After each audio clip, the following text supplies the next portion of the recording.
Hello friends, मैं सोनू सिद्दीकी स्वागत करता हूं आपका अपना यूट्यूब चैनल एग्जाम दर्पण में। आज हम लोग पढ़ने वाले हैं फ्रांसीसी कंपनियों का भारत आगमन। क्या दोस्तों?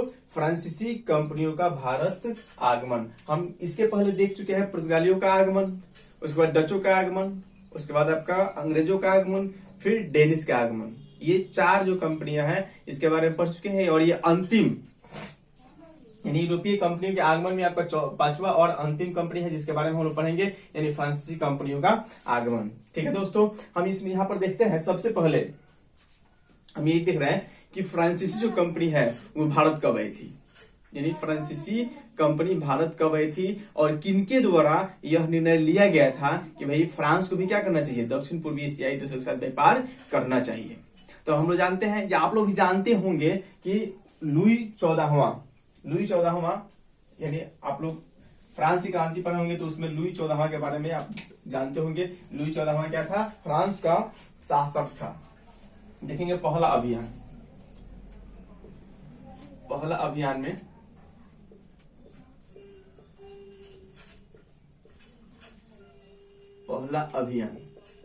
इसमें हम क्या देखते हैं जी, सबसे पहले यह विचार किसके मन में आया? तो लुई 14वां के एक मंत्री थे जिसका नाम था कोलबर्ट। क्या नाम था जी? कोलबर्ट। क्या थे? लुई 14वां के मंत्री थे। लुई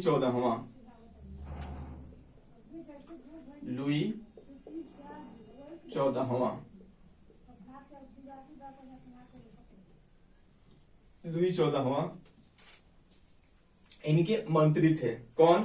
इनके मंत्री का नाम था कोलबर्ट। क्या नाम था जी? कोलबर्ट। लिख सकते हैं हम क्या?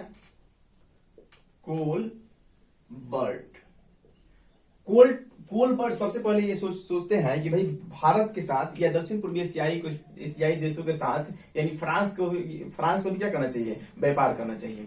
ठीक है। और इनके द्वारा क्या किया जाता है कि सबसे पहले यानी कोलबर्ट के द्वारा ही 1664 ईस्वी में, कब? 1664 ईस्वी में एक सरकारी कंपनी की स्थापना की जाती है। 1664 ईस्वी में एक सरकारी company.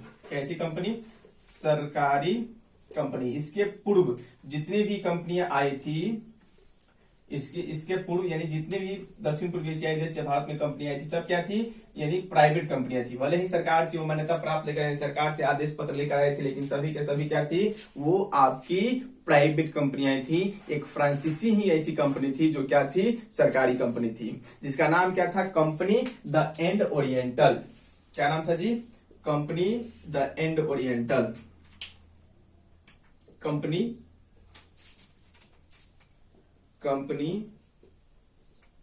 Des Indes Orientales. Company का नाम क्या था? Compagnie des Indes oriental.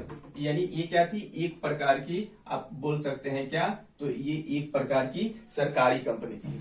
कैसी कंपनी थी जी? तो हम बोल सकते हैं ये क्या थी? सरकारी कंपनी थी। ठीक है। या बोल सकते हैं कि दक्षिण पूर्वी एशियाई देशों में आने वाली पहली सरकारी कंपनी जो थी वो आपकी फ्रांसीसी कंपनी थी, जिसका नाम था आपका कंपनी द एंड ओरिएंटल। क्या नाम था जी? Compagnie des Indes Orientales. और इसकी स्थापना कब हुई थी? तो 1664 ईस्वी में। कब हुआ था जी? 1664 ईस्वी में the company des Indes oriental की स्थापना हुई थी। अब ये होता क्या है, यानी कोलबर्ट क्या करता है, इस कंपनी को, जो सरकारी कंपनी थी, इसे क्या करता है? 1664 ईस्वी में ही क्या भेजता है? यानी दक्षिण पूर्वी एशियाई देशों के लिए, दक्षिण पूर्वी एशियाई देशों में भेजता है कि भाई आप लोग चाहिए क्या करने, वहां पर व्यापार करने के लिए। आप जाकर वहां पर क्या कीजिए? फैक्ट्री लगाइए, कोठी लगाइए और वहां से व्यापार कीजिए। होता क्या है कि ये आते हैं कहां पर? आप लोग देखे होंगे दक्षिण अफ्रीका का, ये आप मान लीजिए दक्षिण अफ्रीका में, थोड़ा सा आप लोगों को बना दे रहा हूं। मान लीजिए आपका क्या है? दक्षिण अफ्रीका महादेश हो गया। ये आपका दक्षिण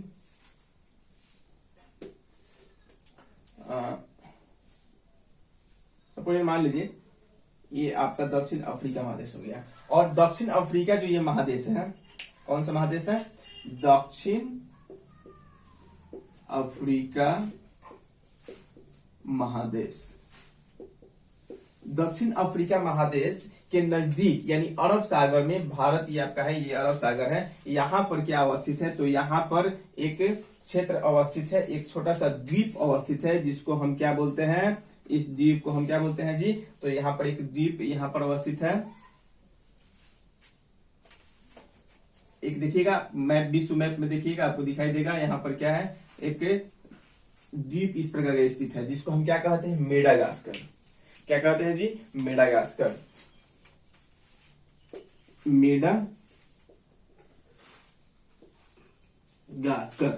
ठीक है जी दोस्तों, सबसे पहले क्या होता है, अब हम इसको देखेंगे, यानी पहला अधिवेशन यानी पहला अभियान या पहला दल कब आता है, तो 1614।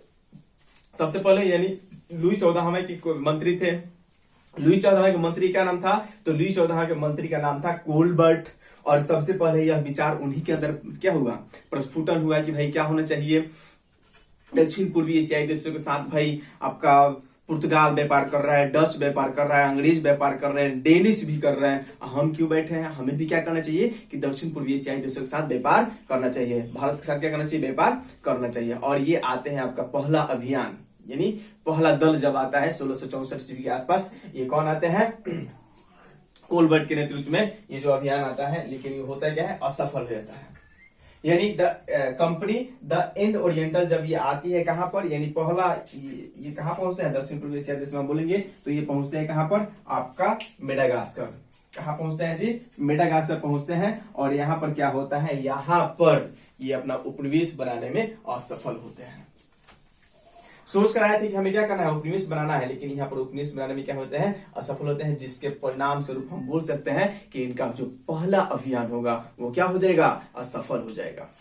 क्या होगा जी, इनका जो पहला अभियान है यहाँ पर क्या हो गया, असफल हो गया। अब होगा इनका दूसरा अभियान, यानी दूसरा दल पुनः आएगा। ये हार नहीं मानेंगे, बोलेंगे कि चलिए भाई एक अभियान हमारा असफल हुआ तो कोई बात नहीं, हम क्या करेंगे, फिर से कोशिश करेंगे, दोबारा कोशिश करेंगे। और दोबारा कौन आता है, तो दोबारा आता है फ्रैंको कैरो। आप नाम सुने होंगे, फ्रैंको कैरो। दूसरा अभियान यहां पर हम लिख सकते हैं, दूसरा अभियान, ये आपका हो गया पहला अभियान। अब क्या होगा, दूसरा अभियान, दूसरा अभियान। तो देखिए दोस्तों, दूसरा अभियान कब इनके द्वारा जारी किया जाता है, तो दूसरा अभियान जारी किया जाता है आपका किनके नेतृत्व में, तो नेतृत्वकर्ता कौन थे, तो नेतृत्वकर्ता हो जाएंगे आपका फ्रैंको कैरो। याद रखिएगा कौन, फ्रैंको कैरो। क्या बोल सकते हैं, फ्रैंको कैरो। फ्रैंको कैरो के नेतृत्व में दूसरा दल क्या होगा, दक्षिण पूर्वी एशियाई देशों में आएगा। कब, तो डेट याद रखिएगा, ये फ्रैंको कैरो के नेतृत्व में दूसरा अभियान फ्रैंको कैरो के नेतृत्व में कब आता है, तो ये आते हैं आपके 1667 ईस्वी में।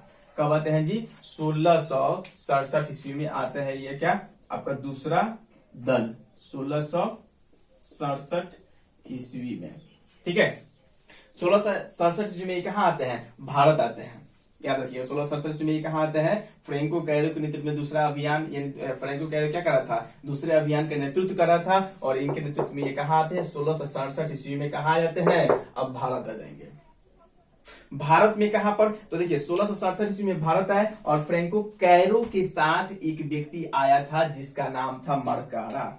इन्हीं के साथ आया था, किनके साथ आया था, ये जो आपको दिखाई दे रहा है फ्रैंको कैरो, इन्हीं के साथ आया था मरकारा। क्या बोल सकते हैं जी इसको, मरकारा, मरकारा। ठीक है, मरकारा किनके साथ आया था, फ्रैंको कैरो के साथ। यानी जो इनकी टीम थी, इनके टीम में एक तो फ्रैंको कैरो हो गया जो क्या कर रहा था, नेतृत्व कर रहा था अभियान का, और दूसरा कौन था, मरकारा। ठीक है, मरकारा और फ्रैंको कैरो आते हैं। फ्रैंको कैरो क्या करता है, 1667 ईस्वी में भारत आता है। आने के बाद 1668 ईस्वी में ही ये क्या करेंगे, 1668 ईस्वी में ही 67 में आते हैं और 1668 क्या लिख सकते हैं, 1668 ईस्वी में ये क्या करेंगे, आपका सूरत, क्या होगा जी, सूरत। तो सूरत में ये क्या करेंगे, अपनी पहली फैक्ट्री खोलेंगे। कहां पर, पहली फैक्ट्री सूरत में। याद रहना चाहिए कि पहला अभियान आपका लुई 14वां, सबसे पहले लुई 14वां और कोलबर्ट के द्वारा यह बात सोची गई कि भाई हम हमारे भी कंपनी क्या हो, दक्षिण पूर्वी एशियाई देशों के साथ व्यापार करे। सभी यूरोपीय देश कर रहे हैं, हम क्यों पीछे हैं, हमें भी करना चाहिए। अब ये सोचकर क्या करेंगे, क्या होगा भाई, ये सोचकर एक कंपनी का निर्माण करेंगे। ये सरकारी कंपनी होगी जिसका नाम होगा कंपनी द एंड ओरिएंटल। अब ये कंपनी क्या करेगी भाई, ये आएगी आपकी मेडागास्कर में, या मेडागास्कर आने के बाद ये उपनिवेश को बनाने में असफल हो जाएंगे, जिसके परिणाम स्वरूप पहला अभियान क्या हो गया, समाप्त। यानी पहला अभियान क्या होता है, यहाँ पर समाप्त होता है। उसके बाद दूसरा अभियान जारी होता है। दूसरा अभियान जारी किया जाता है किनके नेतृत्व में, फ्रैंको कैरो के नेतृत्व में। दूसरा अभियान के नेतृत्व फ्रैंको कैरो करते हैं और ये 1667 ईस्वी में भारत पहुंच जाते हैं। कब पहुंचते हैं जी, 1667 ईस्वी में भारत पहुंच जाते हैं। और 1667 में भारत पहुंचने के बाद 1668 में तुरंत एक साल बाद यानी सूरत में अपनी पहली फैक्ट्री खोल लेते हैं। कहां पर, यहां पर, यह आपका सूरत है, यही ना जी। सूरत में क्या होगा, प्रथम फैक्ट्री होगा, ठीक है। यानी सूरत में पहली फैक्ट्री खोल दी जाती है फ्रैंको कैरो के नेतृत्व में। अब क्या होगा, चलिए हमारी फैक्ट्री तो खुल गई 1668 में, कहां पर, सूरत में। उसके बाद इनके साथ जो मरकरा आए थे, मरकरा क्या करेंगे कि 1668 में खुल गई, 1669 में क्या करेंगे, 1669 में ये काम करते हैं। क्या काम करते हैं, तो गोलकुंडा के शासक थे, गोलकुंडा के शासक, यानी गोलकुंडा जिसके अंतर्गत मछलीपट्टनम आता है, ये आपका क्षेत्र गोलकुंडा है। तो गोलकुंडा के शासक मरकरा क्या करेंगे, थोड़ा इनके बारे में देख लिया जाए। मरकरा क्या करते हैं, ये क्या करेंगे कि गोलकुंडा के शासक, कौन, गोलकुंडा के शासक से अधिकार पत्र लेकर, क्या लेकर, अधिकार पत्र लेकर, हम क्या बोल सकते हैं यहां पर, अधिकार पत्र लेकर, अधिकार पत्र लेकर ये क्या करेंगे, मछलीपट्टनम, कहां पर, तो मछलीपट्टनम, यानी अधिकार पत्र लेने, मरकारा गोलकुंडा के शासक से, यहाँ क्या बोल सकते हैं, गोलकुंडा के शासक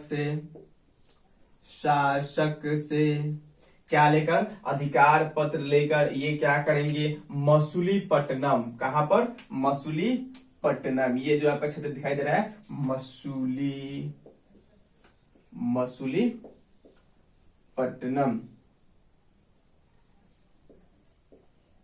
पट्टनम में ये क्या होगा, इनकी दूसरी फैक्ट्री खुलेगी, ठीक है।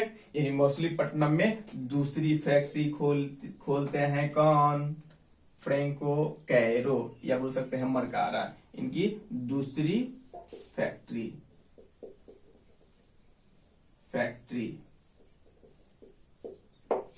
ठीक है, दूसरी फैक्ट्री। अब आप लोग समझ आ गया। सबसे पहले क्या हुआ, पहला अभियान में हम देखेंगे लुई 14वां और कोलबर्ट का सबसे महत्वपूर्ण योगदान है। ये 1664 में क्या करेंगे, कंपनी द इंड ओरिएंटल की स्थापना करेंगे, और जो सरकारी कंपनी होगी, और ये कहां पर आएगी भाई, ये आएगी आपका दक्षिण अफ्रीका के बगल में जो है आपका मेडागास्कर, यहाँ पर आते हैं। लेकिन यहाँ उपनिवेश बनाना नामुमकिन था, उपनिवेश नहीं बनता है, ये असफल हो जाता है। तब इनका दूसरा अभियान जारी होता है, जिसका नेतृत्व कौन करता है, फ्रैंको कैरो। दूसरा अभियान नेतृत्व फ्रैंको कैरो। अब फ्रैंको कैरो 1667 में कहां पहुंच जाता है, इंडिया, भारत पहुंचता है। और भारत आने के बाद 1668 में क्या करेगा, सूरत पर अपनी पहली फैक्ट्री खोल लेगा। उसके बाद मरकारा क्या करेंगे, मरकारा क्या करते हैं कि गोलकुंडा के राजा से मुलाकात करते हैं। अब मुलाकात करने के बाद इनसे अनुमति यानी आज्ञा पत्र लेते हैं, और आज्ञा पत्र लेने के बाद क्या होगा, तो आज्ञा पत्र लेने के बाद क्या करते हैं, या अधिकार पत्र लेने के बाद क्या करते हैं, मछलीपट्टनम में यानी फ्रांसीसियों की दूसरी फैक्ट्री खोली जाती है। बाबू कोई दिक्कत, दूसरी फैक्ट्री खोल गई, पहली फैक्ट्री सूरत में, दूसरी फैक्ट्री मछलीपट्टनम में। अरे जौन आ रहा है तो सूरत टिका रहा है भाई, क्या है, क्या हुआ सूरत में, सूरत का सुंदर, सूरत काफी सुंदर है क्या, जो आ रहा है वो सूरत में गिर रहा है। सूरत सुंदर, इसका सूरतवा अच्छा था, इसलिए जो आ रहा था सब कहाँ मिल रहा था, सूरत पे मिल रहा था। ये बेचारा पहले 1668 में सूरत में अपनी फैक्ट्री खोलेंगे और दूसरा आपका मछलीपट्टनम हो गया। उसके बाद देखिए क्या होता है। चलिए फैक्ट्री तो खुल गया, व्यापार भी करना शुरू कर दिया, फैक्ट्री इनका खुल गया और व्यापार भी क्या हो गया, यहाँ से इनका प्रारंभ हो गया। बाद में क्या होता है देखेंगे कि 1672 ईस्वी में, कब 1672 ईस्वी में सेंट थॉमस नामक एक जगह था मद्रास के पास। ये आपका मद्रास है, यानी गोलकुंडा क्षेत्र के अंदर ही अंतर्गत ही आता था। ये आपका मान लीजिए मछलीपट्टनम, मछलीपट्टनम, ये आपका हो गया मद्रास। मद्रास, अब मद्रास के निकट था एक क्षेत्र जिसको बुलाया जाता है क्या, इसको बुलाया जाता था सेंट थॉमस या सेंट थॉमस बोल सकते हैं, सेंट थॉमस, ठीक है। यह सेनाथामी, यह बहुत अलग अलग बुक में क्या दिया, अलग अलग इसका नाम दिया है, ठीक है। तो हम इसे क्या बोल सकते हैं, सेंट थॉमस बोल सकते हैं या सेंट थोमे भी बोल सकते हैं, ठीक है। जो भी हो आप याद रखिएगा, सेंट थोमे भी बोल सकते हैं इसको, सेंट थोमे। अब होता क्या है, चलिए ये तो क्या किया, गोलकुंडा की ये मरकारा आया था, तो मरकारा ने क्या किया था, गोलकुंडा के शासक से अधिकार पत्र लेकर यानी मछलीपट्टनम में क्या किया, दूसरी फैक्ट्री खोल दी। अब प्रथम फैक्ट्री यानी इनका कब खुला था, सूरत में, प्रथम फैक्ट्री सूरत में, ठीक है। प्रथम फैक्ट्री आपका सूरत में खुल गया, दूसरा फैक्ट्री कहाँ खुल गया, दूसरा फैक्ट्री मछलीपट्टनम में। मछलीपट्टनम में ले सकते हैं फ्रांस का दूसरा फैक्ट्री, यहाँ पर दूसरी फैक्ट्री, दूसरी फैक्ट्री यहाँ पर इनकी खुल गई, ठीक है। कोई दिक्कत यहाँ तक, चलिए दूसरी फैक्ट्री खुल गई। आखिर सेंट थॉमस हम क्यों लिखे हैं, आखिर इनका काम क्या है सेंट थॉमस का, सेंट थॉमस या सेंट थोमे, ठीक है, कुछ भी हो। ये सेंट थोमे जो था, होता क्या है कि 1672 ईस्वी में दी लाहे एक जल सेनाध्यक्ष था, ठीक है, जल सेनापति था दी लाहे। वो आता है कहाँ, भारत, फ्रांसीसी की तरफ से वो भारत आता है। भारत आने के बाद क्या करता है कि सेंट थॉमे पर आक्रमण कर उसे जीत लेता है। देखिएगा, जिस शासक ने आपको क्या किया, कुछ जगह दिया, वो बोला कि ठीक है भाई, सब लोग व्यापार कर रहे हैं, सब लोग पैसा कमा रहे हैं, आप भी आइए, आप भी आकर क्या कीजिए, मछलीपट्टनम में आपको जगह दे रहा है, मछलीपट्टनम क्या कीजिए। देखिए बेचारा कुछ बोल रहा है, कुछ नहीं बोला। गोलकुंडा के शासक बोला कि अधिकार पत्र भी दे दिया कि तुम आओ भाई, व्यापार करो, कोई दिक्कत नहीं हमको। यहाँ पे दूसरा फैक्ट्री भी खुल गया, व्यापार कर रहे हैं। लेकिन ई गधा हुआ जो आएगा कौन, दी लाहे, दिन एलाही मत बोलिएगा, दी लाहे, क्या बोलेंगे, दी लाहे लिख सकते हैं यहाँ पर, दी लाहे। दी लाहे क्या करेगा, दी लाहे जब आता है तो ये बिना पूछे सेंट थॉमस जो था या सेंट थोमे जो था, इस पर क्या कर देता है, आक्रमण कर इसे जीत लेता है। समझ आया। अब जैसे ही ये दी लाहे सेंट थोमे को जीत लेगा, अब भाई गोलकुंडा के शासक अस्थिर बैठेंगे। ये क्या दावा गाएगा, जिसके थाली में छेद किया उस जिसके थाली में खाया उसी के थाली में क्या कर दिया, छेद कर दिया। किनको लगा, गोलकुंडा के शासक को, कि भाई हम ही ने क्या किया, यहाँ पर इसको फैक्ट्री खोलने का जगह दिया कि चलो भाई तुम यहाँ पे फैक्ट्री खोलो, व्यापार करो, आई हमने पर क्या कर दिया, आक्रमण कर दिया। बात समझ आया। अब ये आग बबूला हो जाते हैं कौन, गोलकुंडा के शासक, और ये क्या करते हैं, जाकर डचों से मिलते हैं और बोलते हैं कि देखिए हम ये क्या किए, हमने यानी फ्रांसीसियों को कुछ जगह दी थी कि तुम आओ यहाँ पे फैक्ट्री खोलो, व्यापार करो, लेकिन ये क्या कर दिया है गधा, हम पर ही आक्रमण कर हमारे क्षेत्र को जीत लिया है। चलो चलिए आप हमारा साथ दीजिए, हम दोनों मिलकर क्या करें, उसको पीटते हैं और पीटने के बाद जो क्षेत्र का हम आपको दे देंगे, लेकिन सबक उसको सिखाएंगे कि अगर कोई किसी पर, अगर कोई आप पर आंख मूंद के विश्वास कर रहा है तो उसके विश्वास को तोड़ा नहीं जाता है। अरे विश्वास करके क्षेत्र को दिया था तो विश्वास को तोड़ दिया था, तो सबक तो सिखाना जरूरी है। तो अब क्या होता है कि अब यही गोलकुंडा के शासक कौन, ये आपका गोलकुंडा के शासक, और प्लस में कौन इनके साथ आ जाएंगे, तो प्लस में इनके साथ आ जाएंगे आपके डच।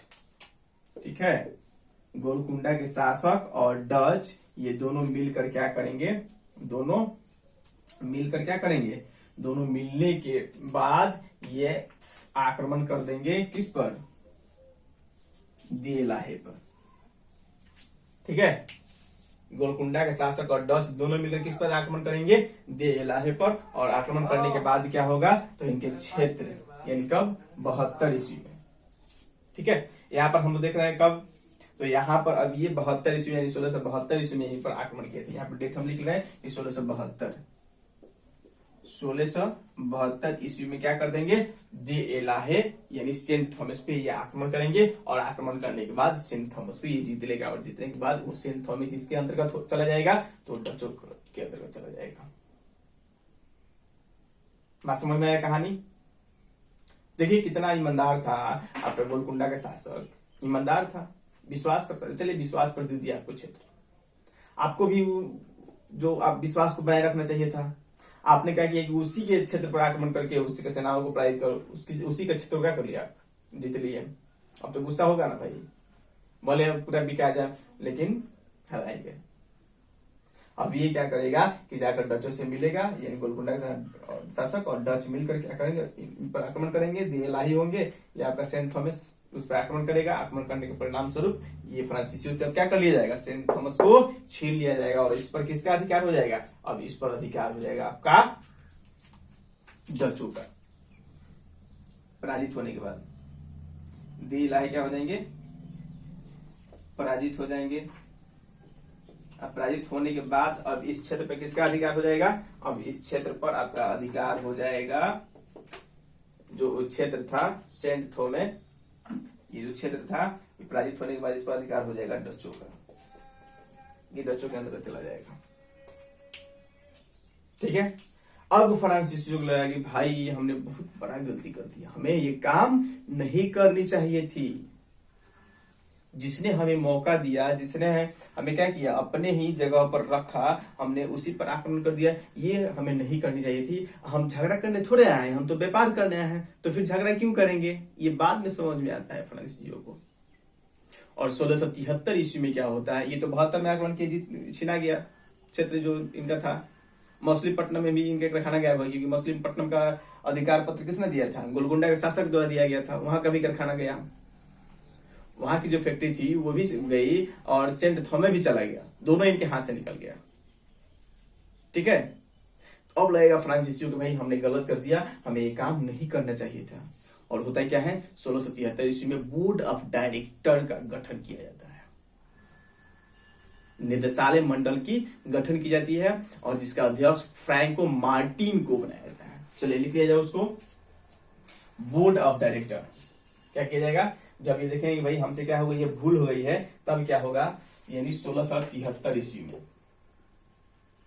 1673 ईस्वी में क्या किया जाएगा, बोर्ड ऑफ डायरेक्टर का गठन किया जाएगा।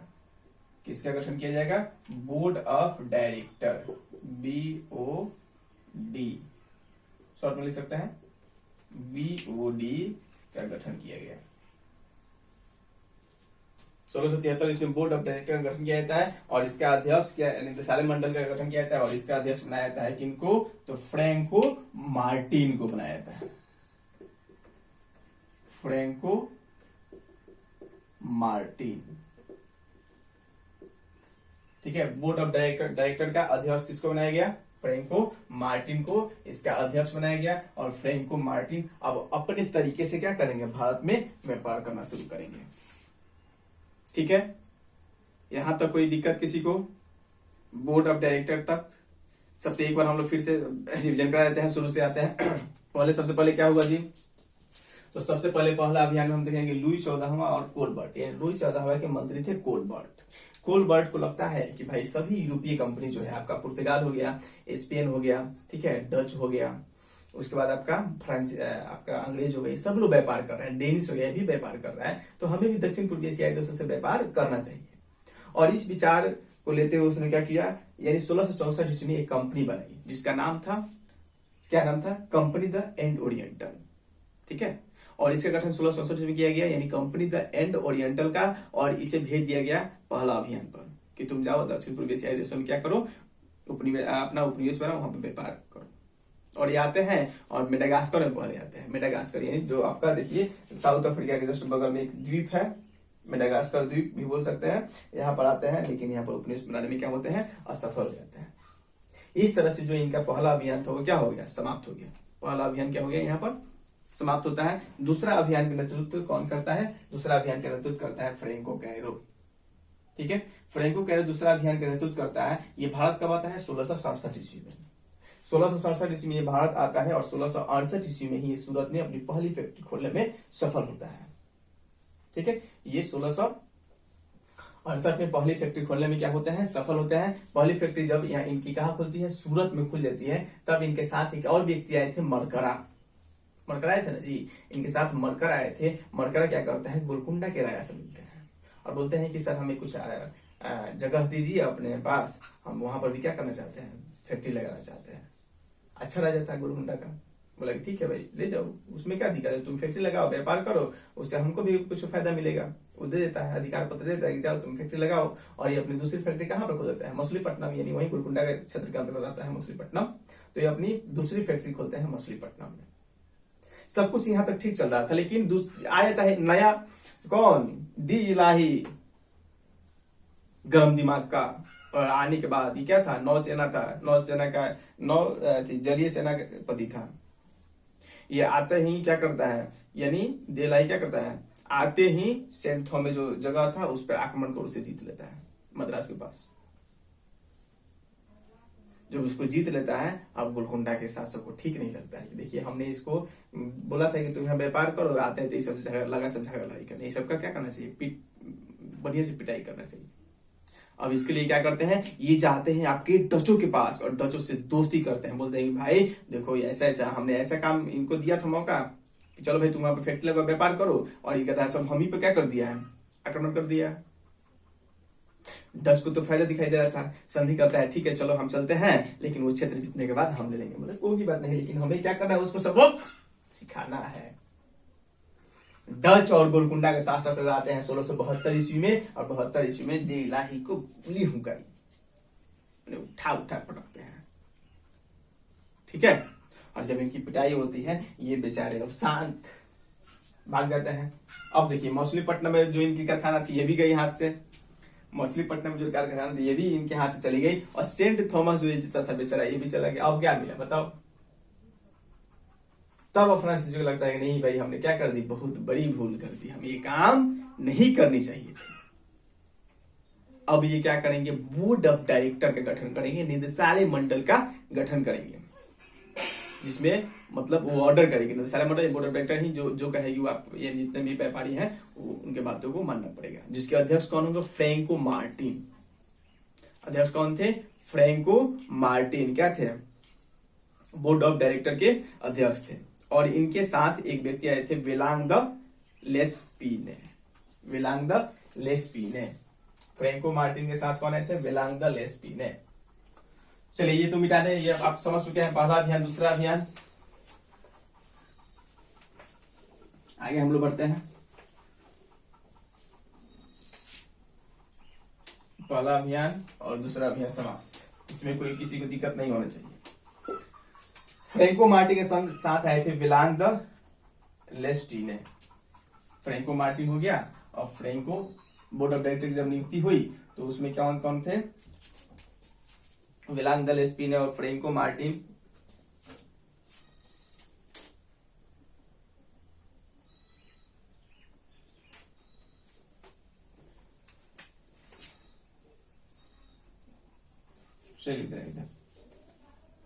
वेलांग द लेस्पीने, ठीक है, कौन होगा, वेलांग द लेस्पीने, ये आपके हो जाएंगे। और दूसरा कौन थे, अध्यक्ष के पद पर, अध्यक्ष के पद पर थे आपके फ्रैंको मार्टिन। ये दोनों आए थे, फ्रैंको मार्टिन। अब देखिए, ये फ्रैंको मार्टिन क्या करते हैं, नए तरीके से यानी भारत में फैक्ट्री लगाने की प्रयास करते हैं। सोचते हैं नहीं भाई हमें झगड़ा नहीं करना है, ठीक है, हम झगड़ा लड़ाई के लिए नहीं आए हैं, हमें क्या करना है, चुपचाप व्यापार करना है, व्यापार करें, बाकी कुछ नहीं करना है, ठीक है। चलिए अच्छी बात है, इनको समझ में आती है, ठोकर लगने के बाद ही समझ में आए, अच्छा ही है, कभी समझ में तो आ जाए इनको। अब ये क्या करेंगे, फ्रैंको मार्टिन के साथ जो आए थे वेलांडो लेस्पिने, ये क्या करते हैं, एक वलीकोंडपुरम के मुस्लिम सूबेदार थे, शेर खान लोधी, कौन थे, यानी वेलांडो लेस्पिने क्या करेंगे, वलीकोंडपुरम, यानी इनके द्वारा क्या किया जाएगा, वलीकोंडपुरम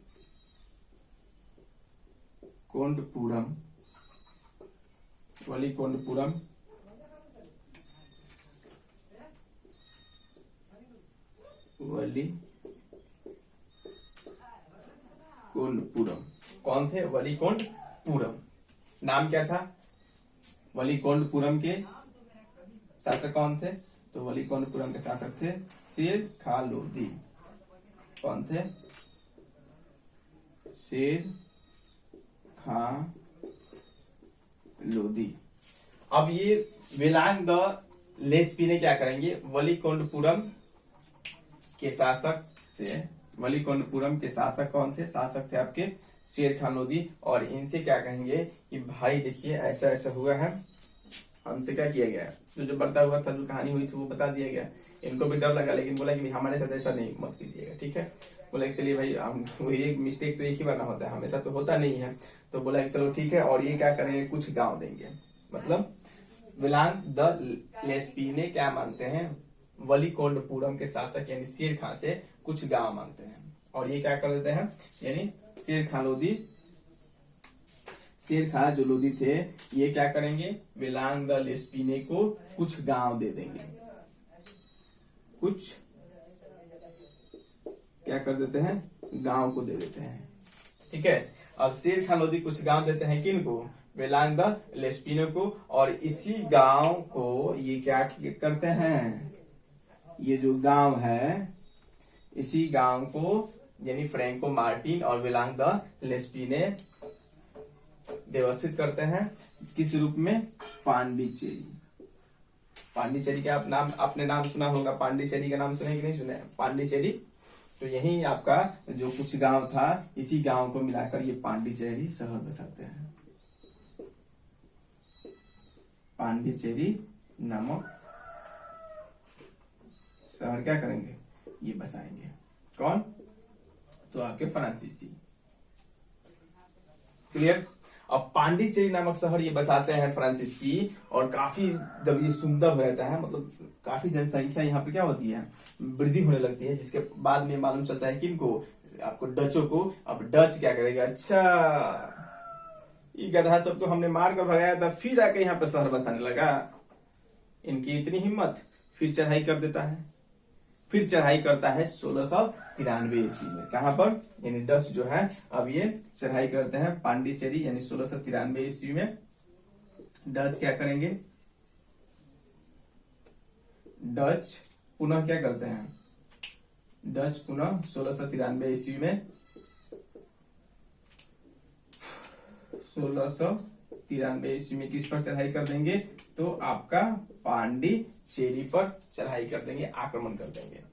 कुछ गांवों को मिलाकर ये सब क्या किया, पांडिचेरी को सुंदर बनाया, बसाया, ठीक है। पांडिचेरी नामक शहर को क्या किया, ये अंग्रेजों द्वारा यानी फ्रांसीसियों द्वारा बसाया गया था, किनके द्वारा, फ्रांसीसी द्वारा इस शहर का किया गया था, बसाया गया था। लेकिन डच को जब मालूम चला गया, अरे भाई इस सबको तो हमने मार कर क्या किया था, खदेड़ा था, फिर आगे यहाँ पर शहर बसाने, फिर आगे व्यापार करने, अभी फिर डच बसिया क्या करेगा, ये सब डचवा कि फिर पांडिचेरी पर आक्रमण कर देगा, और आक्रमण करने के बाद क्या होगा, पांडिचेरी को पुनः जीत लेगा, ठीक है। जब पांडिचेरी हारेगा तब बहुत तकलीफ होगी, कारण क्या है भाई, जब पांडिचेरी को क्या कर देगा, पांडिचेरी को डचों ने क्या कर लिया था, जीत लिया था।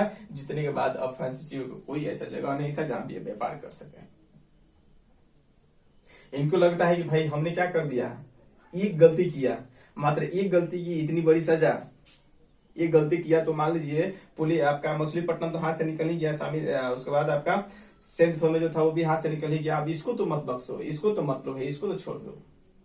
अब ये जाते हैं किनसे, यानी डचों के पास, यानी फ्रांसीसी कहा जाएंगे डचों के पास, यानी आपका फ्रेंको मार्टिन आकर डचों से मिलेगा, बुलाएंगे भैया गुरुजी जो हुआ सो हुआ, उसको छोड़ दीजिए, बड़ा मेहनत से बना है इस क्षेत्र को, आप इसे तो बख्श दीजिए। ठीक है, तब मान लीजिए कोई आकर अपने आप से गिर कर बात करे और गलती की माफी मांग ले तो अच्छा आदमी होगा तो क्या करेगा, सारी जो दिल में कीना है उस सबको समाप्त करके उसे गले से लगा देगा। बस समझ आ रहा है। उसके बाद क्या होगा कि चलिए फ्रांसीसी क्या करेंगे, सॉरी डच क्या करेंगे, डच और फ्रांसीसी के बीच एक संधि होगी जिसे हम बोलते हैं रिजविक की संधि। किनके के बीच, डचों और किसके बीच, डच vs क्या बोल सकते हैं, फ्रांसीसी के बीच क्या होगी जी, तो डच और इनके बीच एक संधि होगी। क्या होगी, एक संधि होगी। कब, ये संधि होती है आपका 97 में, 1697 में क्या होती है, एक संधि होती है, संधि होती है। और ये संधि कब होती है, 1697 में। और इस संधि को किस नाम से जाना जाता है, तो इस संधि को हम लोग जानते हैं रिजविक की संधि। क्या बोल सकते हैं जी, रिजविक की संधि,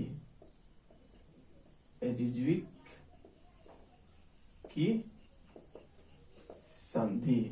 ठीक है, जब पांडिचेरी को डच वाला जीत लेंगे तो अब इनको लगेगा भैया हमारे पास कोई ऑप्शन नहीं है, अगर किसी तरह गोल हाथ गोल और पैर पे गिर कर क्या कर लिया जाए, इस क्षेत्र को ले ले, क्योंकि फिर हमको कोई क्षेत्र देने वाला नहीं है, फिर नहीं मिलेगा। लेकिन एक और बात हुआ था 94, ये 93 में हुआ था, सॉरी ये इसके साथ ही इनके पास एक और क्षेत्र था, जैसे शाइस्ता खां का नाम सुना होंगे आप लोग। चलिए वहां संधि को वहां पर रुके रहिए, एक और टॉपिक देखिए दिमाग मिसमाइंड हो गया था।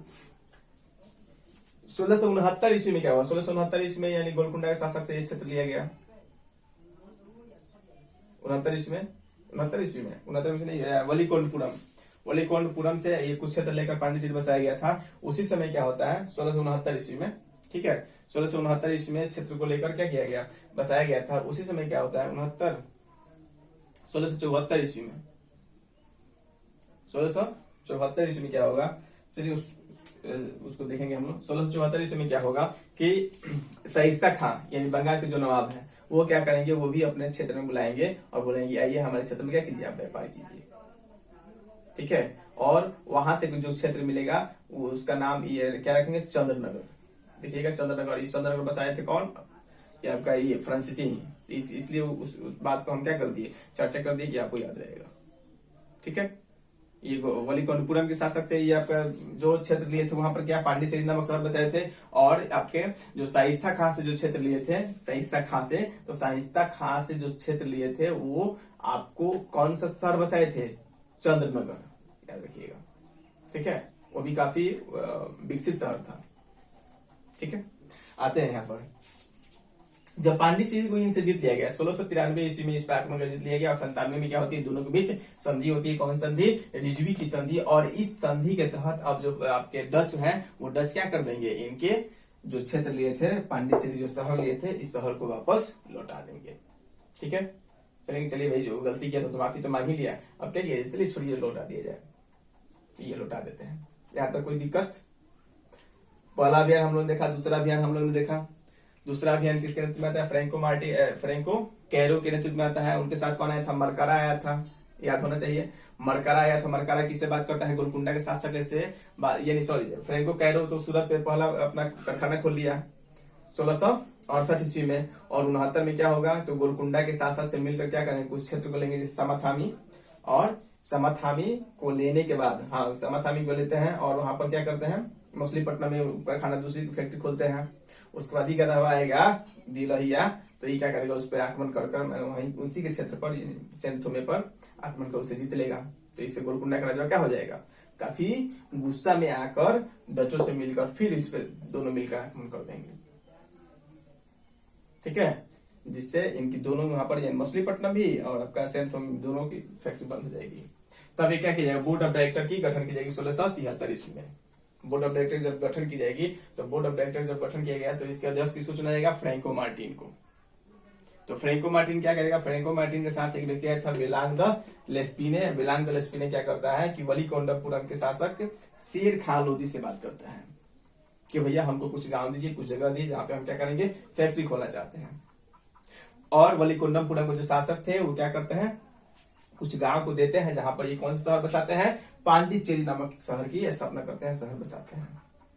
और इस पांडिचेरी पर जब नजर पड़ता है डचों को, तो डच 1693 ईस्वी में फिर इस पर आक्रमण करके क्या कर लेते हैं, इसको जीत लेते हैं। तब जाके गोर पे गिरता है, भैया माफ कर दीजिए भाई, तो भाई अब तो छोड़ दी भाई, जो हुआ सो हुआ, अब छोड़ दीजिए, अब बकस दीजिए। उसका परिणाम हम भुगत रहे हैं कि हमारे हाथ से मछलीपट्टनम चला गया, आपका सेंट थॉमस चला गया। अब कितना पिटिएगा, कितना बर्बाद कीजिएगा भाई। ये बेचारे क्या होता है, मान जाते हैं। संधि होता है 1697 की, और रिजवी की संधि, याद रखिए रिजवी की संधि कब हुआ था, 1697 ईस्वी में। किनके बीच, डच और फ्रांसीसी के बीच। और इस संधि के तहत डचों ने पांडिचेरी जो नामक शहर को लिया था, इसे क्या करें, वापस ले देते हैं। चलिए इसको मिला दिया जाए, कोई दिक्कत नहीं, किसी को कोई दिक्कत नहीं होनी चाहिए। अरे ये सब कोई पढ़ने वाला सब्जेक्ट है ये, एक बार सुनिए सब कहानी खत्म, एक बार सुन लीजिए तब दिमाग में सेट। इस तरह आप लोग फिल्म देखते हैं, इसको भी फिल्म की तरह इमेजिन कीजिए ना, कि आ रहा है, लड़ रहा है, ठीक है, जीत रहा है, इस पे फैक्ट्री लगा रहे, सब इमेजिन कीजिए। इमेजिन कीजिएगा तो 100% आपको समझ में आएगा। अब देखिए यहां तक तो हम लोग देख लिए, क्या हुआ, ये आपका संधि हो गया। कौन सी, रिजवी की संधि होती है, रिजवी की संधि समाप्त हुई। और रिजवी की संधि के बाद अब ये फिर क्या होते हैं, अब लगभग धीरे धीरे भारत में क्या होना, इनका विस्तार होना शुरू हो जाता है। और ये क्या करते हैं, हम देखेंगे कि फ्रांसीसियों ने 1721 ईस्वी में मॉरिशस, अब ये देखिए भाई, भारत के बाहरी उन क्षेत्रों पर भी आक्रमण किया जाए, उन क्षेत्रों पर अपनी फैक्ट्री लगाई जाए जिन क्षेत्रों पर लोग ध्यान नहीं देते हो। जैसे मॉरिशस हो गया आपका, मॉरिशस के बाद आपका ये आपका माहे हो गया, हाँ, कराईकल हो गया, इन सब क्षेत्रों पर ये ध्यान देते हैं। तो 1721 ईस्वी में याद रखिएगा, 1721 में ये मॉरिशस पर क्या करेंगे, अपनी फैक्ट्री लगाएंगे, मॉरिशस की स्थापना करेंगे, मॉरिशस, ठीक है। और 1725 ईस्वी में केरल के पास मलाबार तट पर क्या, माहे, जो अभी पांडिचेरी के अंदर आता है, माहे पर क्या करेंगे, माहे की स्थापना करेंगे और यहाँ पर अपनी कंपनी लगाएंगे। और 1739 में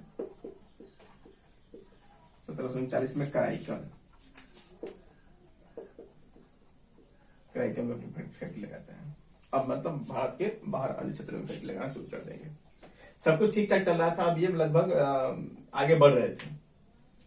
इसी बीच क्या होता है आपकी, वो आपका क्या, हम लोग पढ़ेंगे फ्रांस और अंग्रेजों के बीच, ठीक है।